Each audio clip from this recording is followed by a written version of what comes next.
Bom, você quer ser soberano? Você precisa ter bomba atômica. Ah, mas vai conseguir? O Brasil com tantos problemas vai conseguir? Paquistão conseguiu. Num país sério, Alexandre de Moraes já estaria preso, condenado. O senhor comentando o episódio de guerra, tem também a situação em andamento do Oriente Médio. Recentemente teve uma sugestão do senhor, uma proposta da produção da bomba atômica. Mas nós assistimos também no Congresso uma fala do ministro José Múcio, ministro da Defesa, que às vezes falta até combustível. O senhor acredita que vamos conseguir evoluir para essa ideia do senhor? É uma ideia e um plano de governo ou é somente para dar uma visibilidade para essa discussão? Eu acho que é uma necessidade a gente ter uma bomba atômica. Olha só, a Ucrânia jamais teria sido invadida se ela não tivesse cedido as suas bombas atômicas quando da dissolução da União Soviética. Olha só, um país que é insignificante politicamente, insignificante economicamente, mas que ninguém mexe e que por vezes está nas pautas do debate geopolítico, é a Coreia do Norte. Por quê? Porque tem bomba atômica.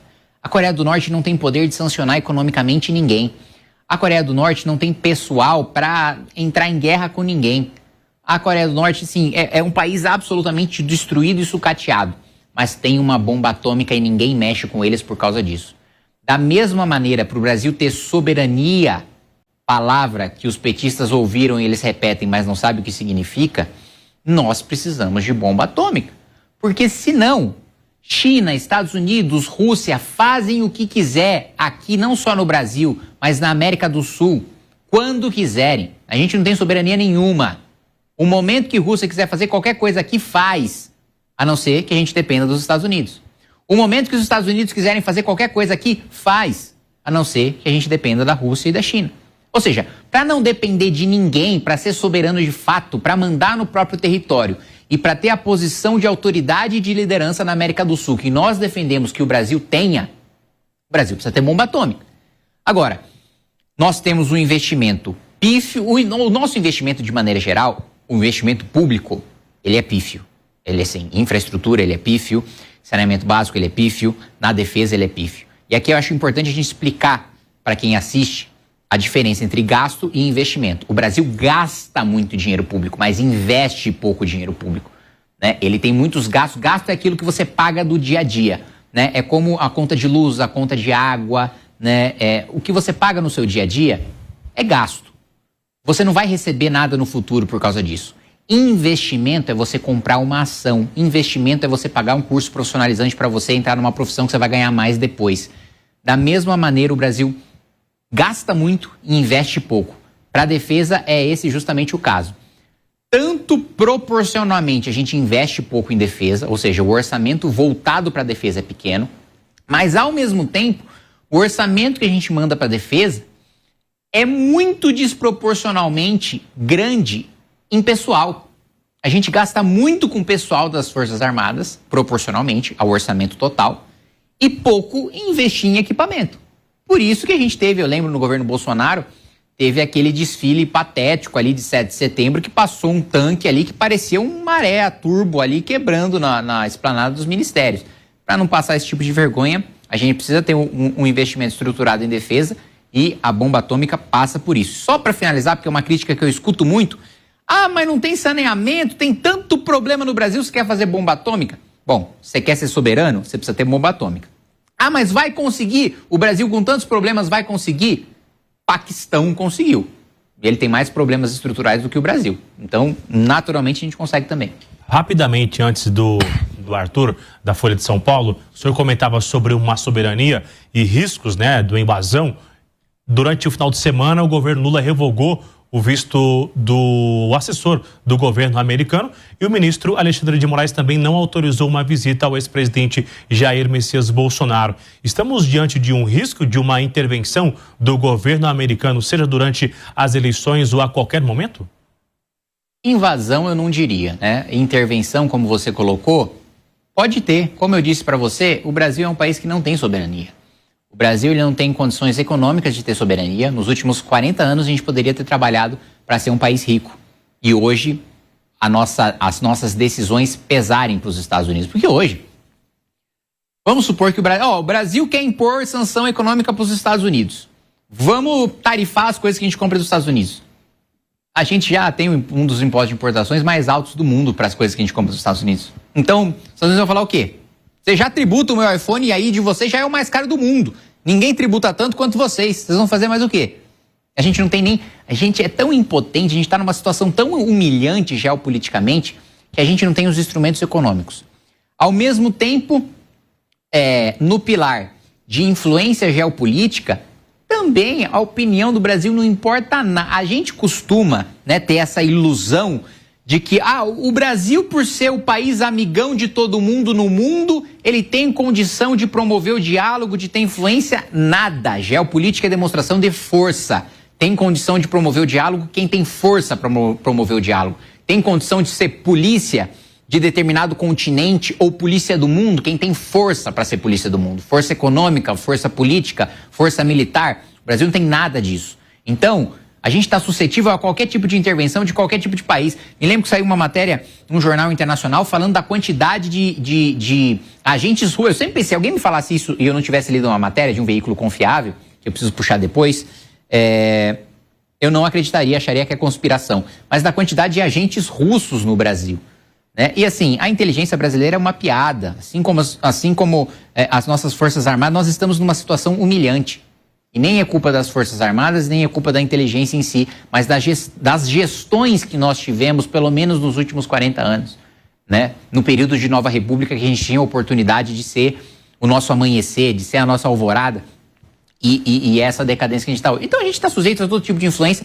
Não é inteligente a gente comprar briga com nenhuma potência, seja Rússia, seja China, seja Estados Unidos, briga que envolva, né? Obviamente a gente vai ter os nossos posicionamentos do que nos interessa economicamente, do que nos interessa politicamente, do que nos interessa em alianças militares. Agora, brigar, bater de frente, a gente não tem condição de bater de frente com nenhuma potência.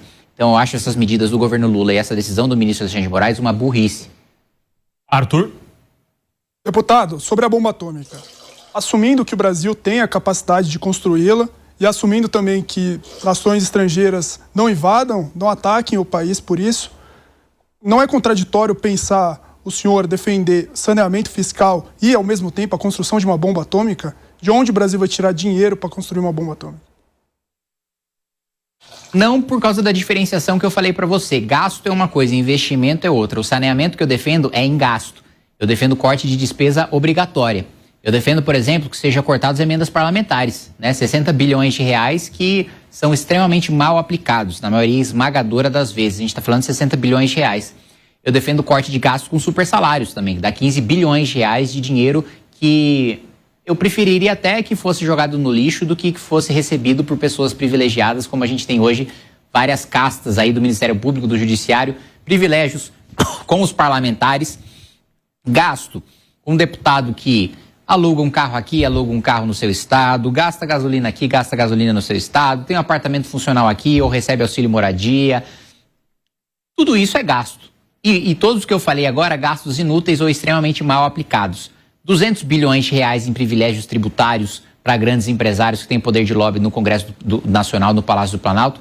Só aí eu já te dei, quase 300 bilhões de reais por ano de corte de gasto.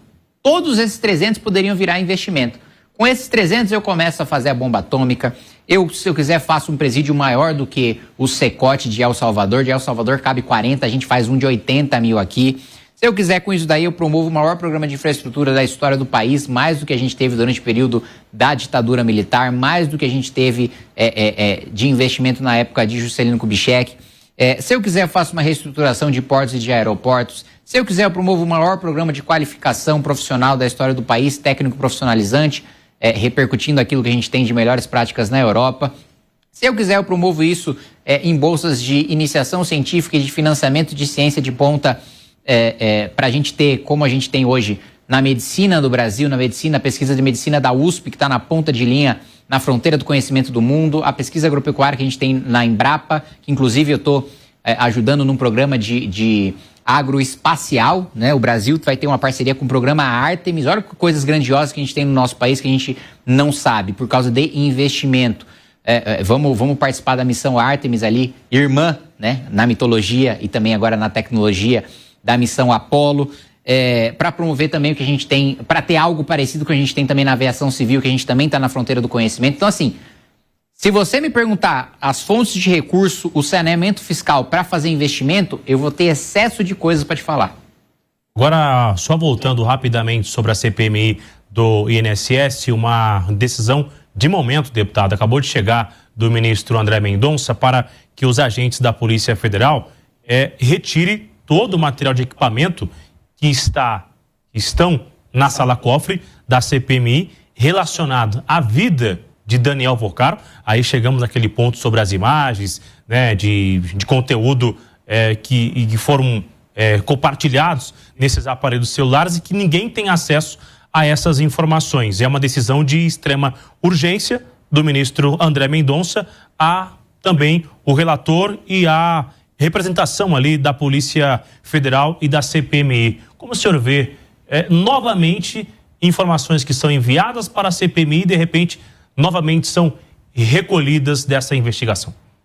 Vamos lá, da mesma maneira que eu tenho cuidado de não votar projeto sem ler, eu também não comento decisão sem ler. Preciso ler a íntegra da decisão do ministro André Mendonça, mas preliminarmente, superficialmente, apenas com as informações que você me trouxe, eu acho uma péssima decisão, preliminarmente, superficialmente.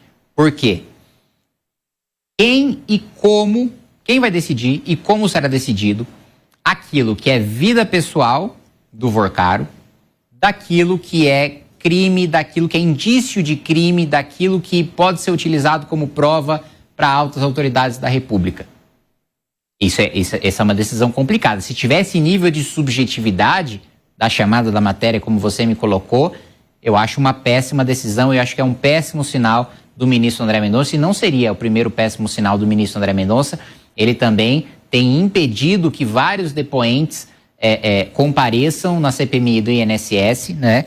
A maior parte dos ministros do Supremo tinham até então o entendimento de que você tem o direito de não se incriminar, natural, toda democracia tem isso, mas você tinha o dever de comparecer como investigado. Testemunha tem que falar, não tem direito de... A testemunha, como vai incriminar os outros, ela não tem o direito de se calar sobre os outros ou de mentir sobre os outros. O investigado tem, mas nem testemunha, nem investigado tem o direito de não ir. Pelo menos essa é a maior parte das decisões, dos precedentes que a gente tinha no Supremo em CPIs. Infelizmente, o ministro André Mendonça tem dado decisões infelizes de sequer permitir que a gente faça os questionamentos, ainda que o investigado queira ficar calado, é direito dele, mas a gente também tem o direito de perguntar.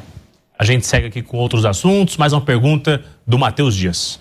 Já aproveitando também essa sua fala em relação a depoentes, deputado, surgiu uma notícia dizendo até que o senhor é um defensor da convocação da cunhada de Alexandre de Moraes para depor na CPMI do INSS.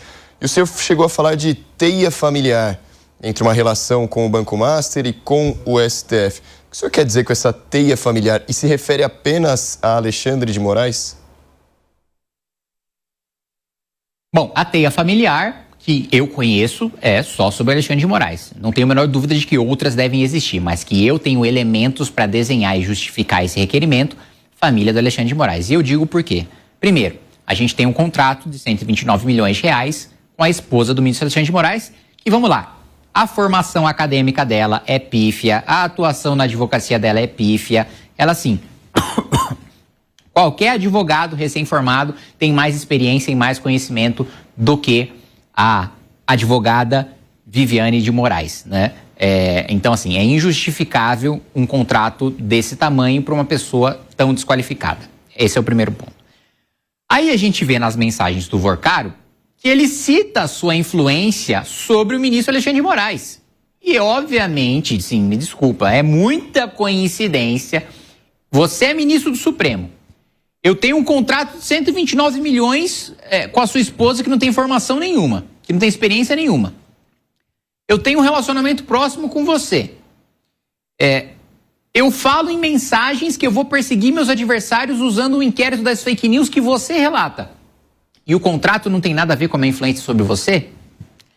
Aí, a própria... E veja, isso foi uma informação que nós, do MBL, conseguimos. Foi o Pedro Deirô, que é um dos nossos coordenadores ali no Paraná, que levantou isso dos metadados do Código de Ética do Banco Master, né? Então, a própria Viviane de Moraes, ela justifica o seu trabalho dizendo que escreveu lá o código de ética do Banco Master. Aí a gente vai ver que o código de ética não está assinado por ela.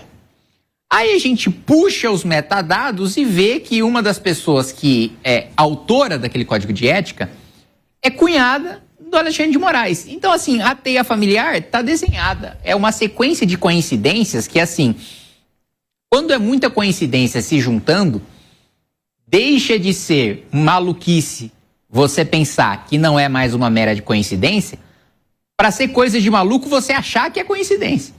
Então, é justamente em razão disso que eu apresentei requerimento para convocar a esposa do Alexandre de Moraes, a cunhada do Alexandre de Moraes e o Alexandre de Moraes. Eu disse isso na CPMI e repito aqui para vocês. Num país sério, Alexandre de Moraes já estaria preso, condenado. A gente segue girando, deputado. Quero voltar um pouquinho sobre o que o senhor tem feito uma defesa no Congresso Nacional. A gente tem visto muito algumas empresas, as estatais, dando muito prejuízo. Na verdade, o senhor é contra essa privatização. O senhor diz que o que está funcionando tem que se manter. O senhor consegue nos dar alguns exemplos de que está funcionando no governo hoje que não deveria ser privatizado? Olha, o exemplo que a gente costuma citar é o exemplo da Embrapa, né? A Embrapa, ela é estatal, ela desenvolve uma pesquisa de excelência, ela tem um investimento público menor do que deveria, mas já teve historicamente uma importância no orçamento público maior, e ela está funcionando. Eu não vejo razão, eu não vejo prejuízos causados pela Embrapa, eu não vejo escândalos envolvendo funcionários da Embrapa, eu não vejo funcionário fantasma na Embrapa. Pode ser que algum dia eu me engane, isso venha a acontecer, pode ser que alguma dessas coisas aconteça e eu não saiba, mas hoje o resultado que o Brasil vê da Embrapa é pesquisa agropecuária de ponta. É mecanização do campo, é a construção e pesquisa em agrofloresta, é a pesquisa em agricultura sustentável, é a pesquisa em agricultura espacial, é o aumento de produtividade, né? É muito graças à Embrapa que o Brasil produz tanto, devastando tão pouco.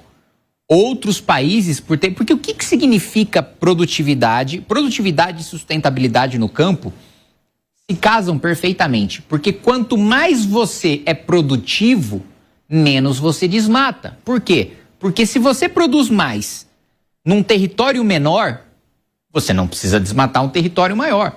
Então, assim, eu não conheço país nem desenvolvido, nem em desenvolvimento, que tem uma produtividade no agro tão alta quanto o Brasil. Ou seja, todos os outros países, até onde eu sei, precisam desmatar mais proporcionalmente do que a gente para fazer esse plantio. Então a Embrapa, sem dúvida nenhuma, é um exemplo do que está funcionando. Outro ponto, isso não se aplica só para estatais, isso se aplica para outras instituições públicas. O ITA, na minha avaliação, é uma instituição de excelência. Muito em razão da mão de obra qualificada formada pelo ITA, que a gente teve a Embraer, que hoje a gente exporta para país desenvolvido. Não é que a gente é competitivo entre os nossos pares, a gente é competitivo comparado com países em desenvolvimento na aviação civil, né? Então, são exemplos muito diferentes do que a gente vê, por exemplo, na Petrobras e nos Correios, né? Correios absolutamente obsoletos, absolutamente sujeitos a interesses políticos. Os funcionários dos Correios são frequentemente saqueados e roubados por uma classe política que já roubou a aposentadoria deles, por vezes roubam seus salários, os seus empregos, por interesses e por manobras políticas. Todo mundo sabe que Correio é utilizado para ajudar em eleição de deputado, de senador, de maneiras pouco republicanas. Mesma coisa a Petrobras, o tanto diz... Olha só, a Petrobras é um monopólio de petróleo.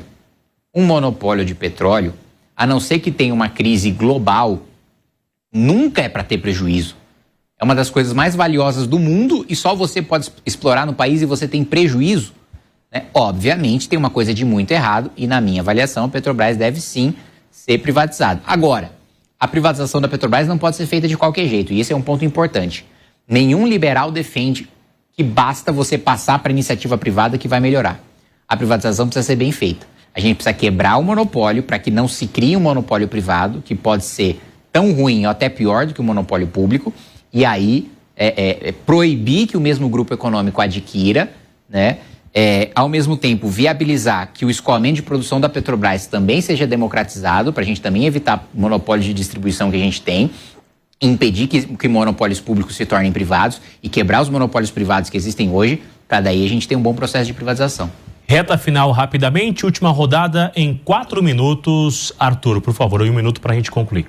Deputado, o senhor citou a Cecote do Bukele, também falou em prisão perpétua e também não mostrou receio em operações que matam.